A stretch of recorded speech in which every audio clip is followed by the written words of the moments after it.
കണ്ണൂരിൽ പാതിവില തട്ടിപ്പിന് ഇരയായവർ ഇപ്പോൾ കമ്മീഷണർ ഓഫീസിലേക്ക് മാർച്ച് നടത്തുകയാണ്. സീഡ് സൊസൈറ്റിയുടെ പ്രൊമോട്ടർമാർക്കെതിരെ കേസ് എടുക്കണമെന്ന് ആവശ്യപ്പെട്ടുകൊണ്ടാണ് ഇവരുടെ മാർച്ച്.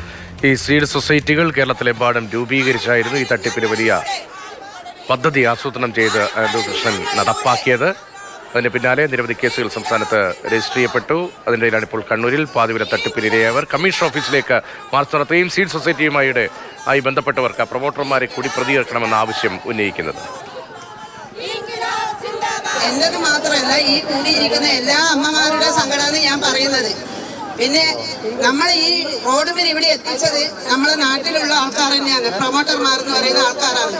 അത് അവര് ചെയ്തത് വലിയൊരു കൊടുംചതിയാണ്. ഞങ്ങളെ വീട്ടിൽ വന്ന് ഞങ്ങളെ ചേർപ്പിച്ചിട്ട് പോയതാണ്. അതുകൊണ്ടാണ് നമ്മൾ ഇതിൽ എത്തിപ്പെട്ടത്. എന്താ ചെയ്യേണ്ടതെന്ന് അറിയില്ല. നമ്മളെ പൈസയെല്ലാം പോയിട്ടാണ് ഉള്ളത്. നമുക്ക് ഏത് വഴിയിൽ നമ്മൾ ഈ പൈസ കിട്ടണം എന്നുള്ള ഒരു തീരുമാനത്തിലാണ് നമ്മളുള്ളത്. ഫെലിക്സ് വിവരങ്ങളുമായി കണ്ണൂരിൽ നിന്ന് ചേരുന്നുണ്ട്. ഫെലിക്സ്, അവർ പറയുന്നത് പോലെ അവർക്ക് അവരുടെ പണം തിരികെ കിട്ടിയാൽ മതി. പക്ഷേ ഈ കേസൊക്കെയായി മുന്നോട്ട് പോകുമ്പോൾ അതിനുള്ള സാധ്യത എത്രത്തോളമാണ്? അവർ മുന്നോട്ട് വെക്കുന്ന ആവശ്യങ്ങൾ എന്തൊക്കെയാണ്?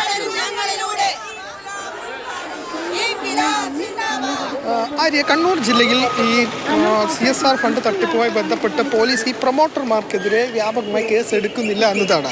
മാത്രമല്ല, പ്രൊമോട്ടർമാർ തങ്ങളെ പറ്റിച്ചു എന്ന് പ്രൊമോട്ടർമാർ പോലീസിന് നൽകിയ പരാതിയിലാണ് കേസ് എടുക്കുന്നത്. അപ്പോൾ ഈ സാധാരണക്കാരായ ആളുകൾ പറയുന്നത് അങ്ങനെയാണ്. അതായത് കേസ് എടുക്കേണ്ടത് ഈ പ്രൊമോട്ടർമാർക്കെതിരെ കൂടിയാണ്. അവരാണ് തട്ടിപ്പിന്, അവർക്കാണ് ഞങ്ങൾ പൈസ നൽകിയത്, അല്ലെങ്കിൽ അവരാണ് തങ്ങളോട് പൈസ ആവശ്യപ്പെട്ടത്. അങ്ങനെയുള്ളൊരു വിഷയത്തിൽ എന്തിനാണ് അവർക്കെതിരെ കേസെടുക്കാതെ പോലീസ് ഇതിൽ രാഷ്ട്രീയം കളിക്കുന്നു, അല്ലെങ്കിൽ ഇതിൽ തട്ടിപ്പുകാർക്കൊപ്പം നിൽക്കുന്നു എന്നൊരു ആക്ഷേപമാണ് ഉയരുന്നത്. അങ്ങനെ പ്രൊമോട്ടർമാരുടെ ചിത്രങ്ങൾ അടക്കം ഉയർത്തിക്കൊണ്ട് ഈ പ്രൊമോട്ടർമാർക്കെതിരെ എന്തുകൊണ്ട് കേസെടുക്കുന്നില്ല എന്ന് ചോദിച്ചുകൊണ്ടാണ് ഇത്തരമൊരു പ്രതിഷേധത്തിലേക്ക്, ഇത്തരമൊരു സമരത്തിലേക്ക് ഇപ്പോൾ ഈ ആളുകൾ നീങ്ങിയിട്ടുള്ളത്. കണ്ണൂർ സിറ്റി പോലീസ് കമ്മീഷണർ ഓഫീസിലേക്കുള്ള മാർച്ച് ഇവിടെ ഇപ്പോൾ പോലീസ് ഇവിടെ തടഞ്ഞിട്ടുണ്ട്. അതിൻ്റെ അപ്പുറത്തേക്ക് കടക്കാൻ ഏതായാലും പോലീസ് സമ്മതിക്കുന്നില്ല. ഇപ്പോൾ നമ്മുടെ ഈ സമരം പലതവണ നമ്മൾ സമരം നടത്തി. ഇപ്പോൾ ഈ മാർച്ച് നടത്താനുള്ളൊരു മാർച്ച് നടത്തി നമ്മളെ പ്രൊമോട്ടർമാർക്കെതിരെ കേസ് എടുക്കാത്തത് കൊണ്ടാണ് നമ്മൾ ഇന്ന് മാർച്ച് നടത്തിയത്. അവർക്കെതിരെ കേസ് കൊടുത്തിട്ടില്ല.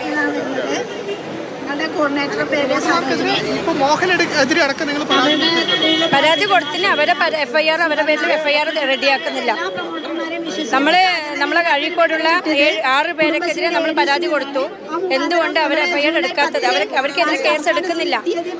അതിനുവേണ്ടി നമ്മൾ ഇന്നെല്ലാവരും കൂടി ഇവിടെ സമരം ഉണ്ടാക്കിയത്. പ്രൊമോട്ടർമാർ കേസ് എടുക്കണം.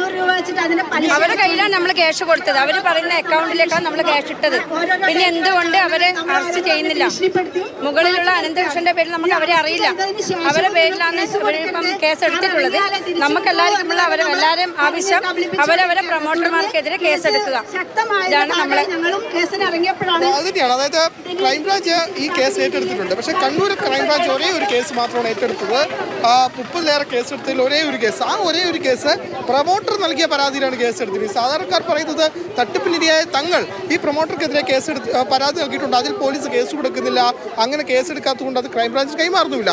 അതേസമയം ഇതിൽ പ്രൊമോട്ടർ നൽകിയ പരാതിയിലാണ് കേസെടുക്കുകയും അത് ക്രൈംബ്രാഞ്ചിന് കൈമാറുകയും ചെയ്യുന്നത്. അപ്പോൾ അതിനകത്തെ വിരോധാഭാസമാണ് സാധാരണക്കാർ ചൂണ്ടിക്കാട്ടുന്നത്. അവരുടെ പൈസയാണ് പോയത്, അത് തിരിച്ചു കിട്ടാനുള്ള നടപടികൾ വേണം എന്നാവശ്യപ്പെട്ടു. കണ്ണൂരിലാണ് ഈ പ്രതിഷേധം നടക്കുന്നത്. ഫെലിക്സ് ആണ് അവിടെ നിന്നുള്ള തത്സമയ വിവരങ്ങൾ നൽകുന്നത്.